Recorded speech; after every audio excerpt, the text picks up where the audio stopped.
This is an iPhone 17 Pro Max, and as you can see, it has 3 cameras. But Apple says you have 8 lenses in your pocket. So does that mean I have 8 cameras in my pocket, or how does this work? And I don't see many people talking about this, and I just wanted to do a little bit of an explainer on what Apple means when you have 8 lenses in your pocket with the new iPhone 17 Pro Max. So the thing is, all 3 cameras on the iPhone 17 Pro and Pro Max are 48 megapixels. Now, usually when we do pictures, we do 24 megapixel shots. That's fine, the resolution is great, the quality is absolutely really cool.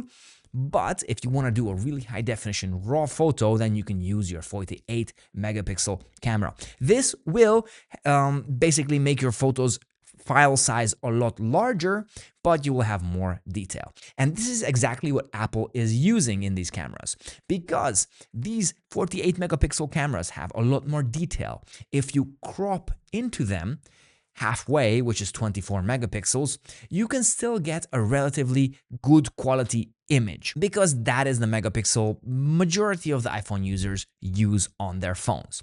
So with this in mind, you can actually count and add other kind of focal lengths to the cameras. And I'll show you what I mean. Now, because the new iPhone, all 3 cameras are 48 megapixels, so we can crop into all 3 cameras. And we're going to start off with a telephoto camera, which is a 4 times optical zoom camera, telephoto camera, which is at 48 megapixels. If you zoom in 2 times to that image, then you're going to get a 24 megapixel camera.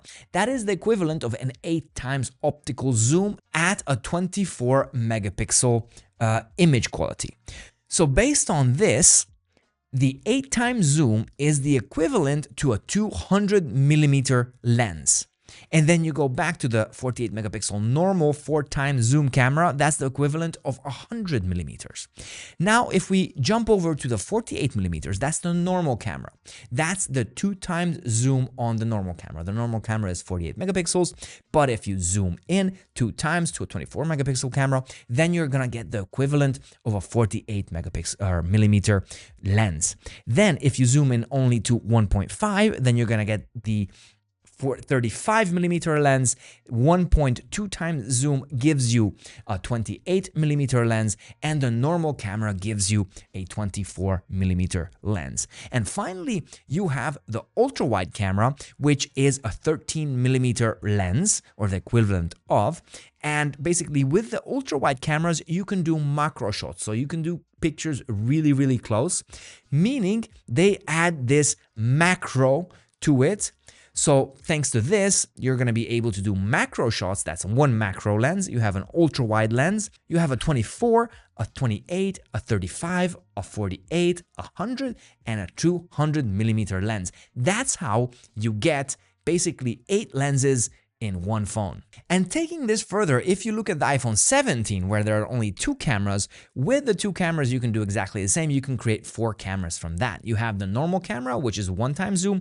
Then if you zoom in, it's still optical quality zoom at 2 times, but not the 48 megapixel resolution, but at 24 megapixel resolution.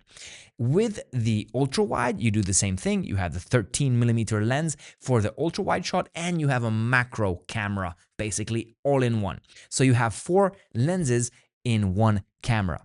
And finally, the iPhone Air, which is only 1 camera, but it has 2 options. You have a normal and a 2 times zoom. That is basically the equivalent of a 48 megapixel camera and a 24 megapixel camera at 2 times optical zoom. So I really hope this helped you. If you have any more questions regarding iPhones, hit me down in the comment section below. And if you want to get these really cool Apollo Air cases, which is 0.8 millimeters, and it's perfect for all of your iPhones, then check out Best iPhone Accessories, where you can also find the Apollo Optic Guard, which is a really cool lens guard for your devices. Be sure to check it out and use the code Joe Ritter for 20% off with worldwide shipping.